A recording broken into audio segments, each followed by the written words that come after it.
Oi, gente. Casimiro fez um belíssimo gol no segundo jogo da seleção brasileira na Copa do Mundo e ajudou decisivamente o Brasil a vencer esse jogo e se classificar para a próxima fase. Mas nesse vídeo eu não vou fazer uma análise do jogo. Meu vídeo analisando o jogo vai estar no meu canal Doutor Tech Gamer. Nesse vídeo eu quero falar sobre uma dimensão de ética, de caráter do Casimiro que eu nunca esqueci. Ficou assim na minha memória. Uma história que muitos de vocês provavelmente não conhecem e que talvez seja interessante compartilhar para que mais e mais pessoas conheçam. Nesse início de Copa, isso não é obrigatório, eu não acredito em justiça cósmica nem nada disso, mas pessoas que vêm se destacando na seleção brasileira são pessoas que têm históricos interessantes. O Richarlison, que fez os 2 gols no primeiro jogo, ele é favorável a questões ambientais, ele adotou a coisa da onça, de uma instituição que visa proteger as onças, ele tem engajamento em políticas contra o preconceito, ele foi favorável à vacinação, inclusive à vacinação infantil, e fez ações para ajudar a população em Manaus quando estava passando pelos problemas da pandemia. E o Casimiro, como eu disse, o Casimiro jogador da seleção brasileira, tem uma história muito interessante de ética envolvendo ele e o agente dele na época. Bem, o Casimiro foi revelado pelo São Paulo Futebol Clube, assim como o jogador Oscar. E todos dois tinham o mesmo empresário. Eu nem vou dizer o nome desse empresário, desse agente de jogadores, né? Que ele não merece isso. Se vocês quiserem pesquisar, né, vocês podem pesquisar e saber o nome dessa figura. Mas esse agente de jogadores foi pro Oscar e pro Casimiro e disse para eles o seguinte: olha, vocês estão ganhando pouco como jogadores jovens revelados pelo São Paulo. Se vocês inventarem histórias de que o São Paulo está devendo dinheiro para vocês, se vocês disserem tudo que eu estou dizendo para vocês dizerem nesse documento aqui, vocês assinarem isso, e que o clube está sendo injusto, eu consigo a rescisão do contrato de vocês e eu já tenho clubes interessados em vocês. No caso do Oscar, o clube era o Internacional de Porto Alegre. E aí o Oscar concordou em fazer isso, mentiu, disse que o São Paulo estava devendo dinheiro, quando o São Paulo planejava renegociar pagando um valor maior um pouco depois, né, esperar o jogador amadurecer um pouco, oferecer um contrato de valores mais altos, mas o Oscar foi nesse caminho da mentira, mentiu, conseguiu a rescisão contratual com o São Paulo e foi jogar no Internacional. Mas o São Paulo sabia que ele estava mentindo, processou o jogador para manter o contrato e ganhou na justiça. Quando chegou de frente de um juiz, o caso do Oscar, o juiz pediu para o agente do jogador, para todo mundo sair, o pai do jogador, ficar só ele e o Oscar, e o juiz perguntou para ele se o que ele estava dizendo ali era verdade, porque os documentos que o São Paulo apresentou pareciam sugerir que não era verdade.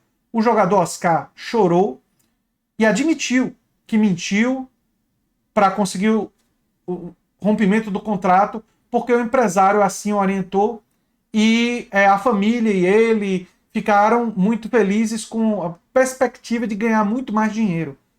Então ele admitiu que por dinheiro e por sedução e por pressão do empresário, eles aceitaram mentir.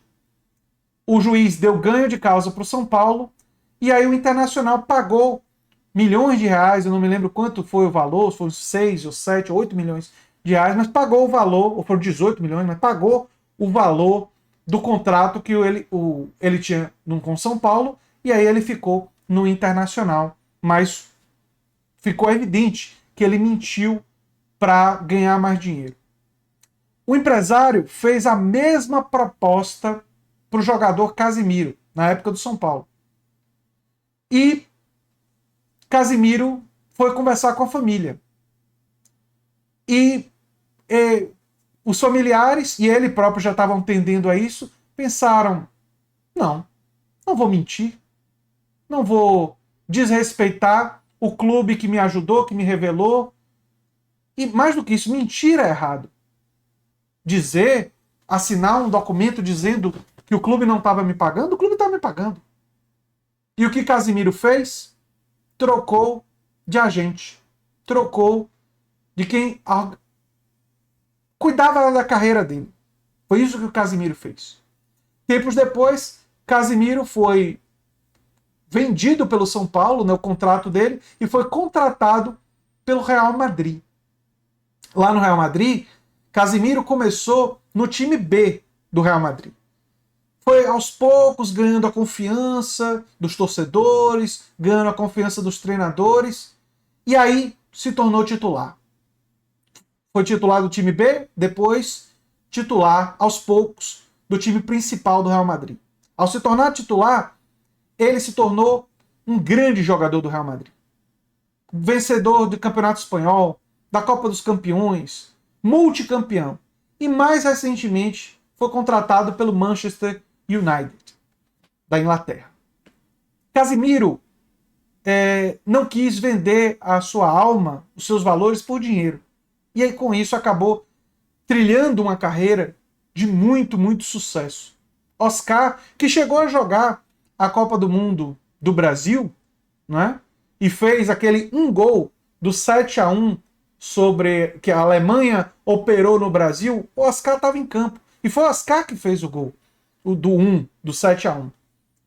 Mas hoje o Oscar está na China, ganhando muito dinheiro, é verdade, mas esquecido pela seleção brasileira.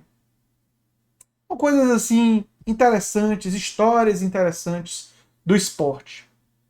Casemiro, corretamente, e eu ecoo o pensamento dele, foi contra as pessoas que comemoraram a contusão do Neymar. E eu não tenho nenhuma simpatia pelo Neymar. Eu acho o Neymar uma figura mimada, bobo, arrogante, para nem falar das escolhas políticas dele. Mas isso, ele como cidadão tem o direito, e eu tenho o direito de criticar. Mas eu não torço, não desejo o mal do Neymar. Eu simplesmente critico naquilo que ele erra e vejo a personalidade dele como uma personalidade que eu não tenho nenhuma simpatia. Mas quando ele está vestindo a camisa da seleção brasileira, eu, como Casemiro, quero que ele jogue bem, quero que ele ajude o Brasil, que ele ajude seus companheiros. Não desejo o mal dele, nem da seleção.